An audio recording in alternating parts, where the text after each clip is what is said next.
niphi isister yam ibhaqa ivibrator yam ebhekini yam. KungoJulayi ndiqoma mandihambe ndiyovizithela usister wam, so sendikhange nomsebenzi kwelaa cala kuRafa apha e-Eastern Cape. Nyani xa ndifika kwasister wam kule veki ndifika ngayo ndifike ndifake i-CV nyani ezindaweni. Ngelakhi kaMdala ndibizwe kwiveki elandelayo kuthiwa mandizongena emsebenzini. Ke mna ke bendiqonda andizuhlala and iimpahla zamakhosi ngoba zikhutshwe phi ebhekini yam.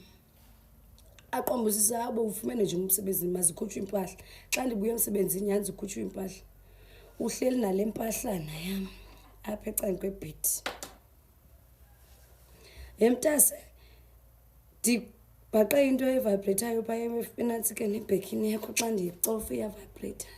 Ndiya-asuma inoba yinto yenantsika, inoba yinto yomasaji, akhawunti masaji wethu. Ngoba sisinyawo ziyafutha wethu andizukwazi namhlanje. Mathixo, bhaqiwe. Ndibhaqiwe. Andimzulisela iphela iveki.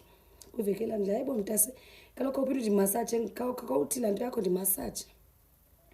Qhuma yazi mandithini mandimxele inyani because kaloku ndisejayivini ngoku.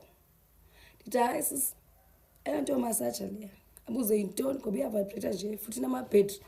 Ndithi hayi ivibrator le isetyenziswa phaa kulaa mhlaba ungezantsi. Othuke ke nako ucinga uba yidildo.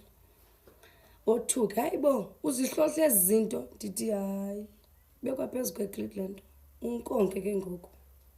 Uyithengiswa yintoni le nto? Ndithi ke mna hayi kaloku sisi kuba indoda ingapha e-Eastern Cape. So xa ndifuna unkonka ibe ikude yona ndizinceda ngale nto. Ndiqonda apha endleleni ezayo mandiyithenge kwenza ndizincede ngayo. Ayayazi kaloku andikwazi utshita futhi ke asoze nditshite, so I would rather buy le nto ndizincede ngayo. Noko mos it doesn't do any harm nje ubeke phezu kweklithi unkonke emveni koko. Ndithi kuni iithoyi zenu sibekele endaweni ezirayithi or okhazini benu sister benu bayekuthanda uklina. Funeka sibe nesafe yogcina ithoyi. Otherwise sawufa sicacisa.